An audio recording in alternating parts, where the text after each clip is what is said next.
My name is Michelle. Welcome back to my classroom. Thank you so much for clicking on this video. In this video, I will share with you 7 tips on how you can build your online ESL teaching business. These are all the things that I applied in the beginning of my journey and things that I am currently doing that are working well for me. So I'd like to share this list with you, but before we get into the video, if you are new to my channel, welcome. On this channel, you will find live class recordings where I share with you the different techniques I use when I teach English online. You will also find transparent videos of my earnings, just to give you an idea of how much money can be made in this industry. You will find demo lesson videos for all of the companies that I successfully signed contracts with, just to give you an idea of how to prepare for your demo lesson videos. And you will also find videos of teaching tips. If those are things that would interest you, I do ask that you would consider subscribing to my channel.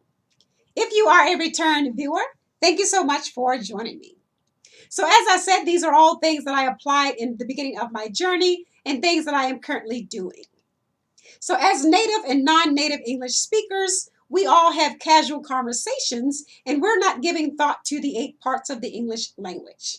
So tip number 1, familiarize yourself with the 8 parts of the English language. This will help you to feel better equipped and more confident when you're teaching your English lessons online. So the 8 parts of the English language consist of nouns, verbs, adjectives, prepositions, pronouns, conjunctions, adverbs, and interjections. I do have a few videos here on my YouTube channel where I share with you how I teach these different parts of the English language. Tip number 2, know your preference. Take time to ask yourself, do you want to work with children or do you prefer to work with teenagers and or adults? If you do apply to teach with a company where you work with children and you don't like to work with children, eventually this will show in your performance. This could have a huge impact on a child's development when learning English, so be honest with yourself. If you are working in a company that is your preference, this will allow you to be your best teaching self. Tip number 3, do your research to find companies that best fit your personality and your teaching style. If you are an introvert like myself, you may want to apply to teach with companies that offer one-on-one lessons. If you are an extrovert and you enjoy social interaction, you may want to apply to teach with companies that offer group lessons. If you have a fun personality and you are very high energy, you may want to apply to teach with companies that have game-centered curriculums. Tip number 4, build your curriculum now. If you are currently working with online ESL companies, you now have experience and exposure to how a curriculum is structured. Take this time to build your own curriculum so that you can have material available and ready for potential independent students. Number 5, maintain a consistent schedule. As online ESL teachers, we have a lot of flexibility. However, it is very important to maintain a consistent schedule. Parents want to know that we're available the same time, the same day every week so that they can continue to book us for classes. This will help to increase the number of regular students that you have as well as build your student base. Tip number 6, never stop learning the industry.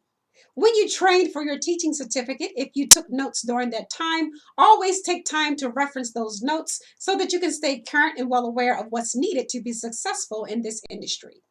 Also, you may want to consider taking a course that will give you knowledge on how to transition from an independent contractor to an entrepreneur. Number 7, this is the one tip that has helped to build my business significantly, and that is use social media to advertise your skill.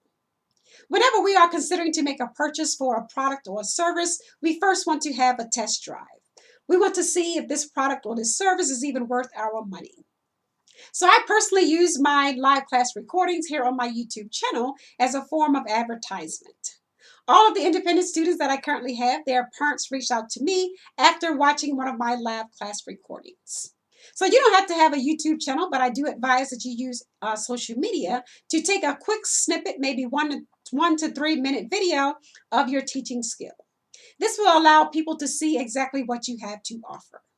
Thank you so much for watching this video. I do hope that you found it to be helpful. If so, please give me a like and I'll see you in my next video. Teach happy. Happy teaching.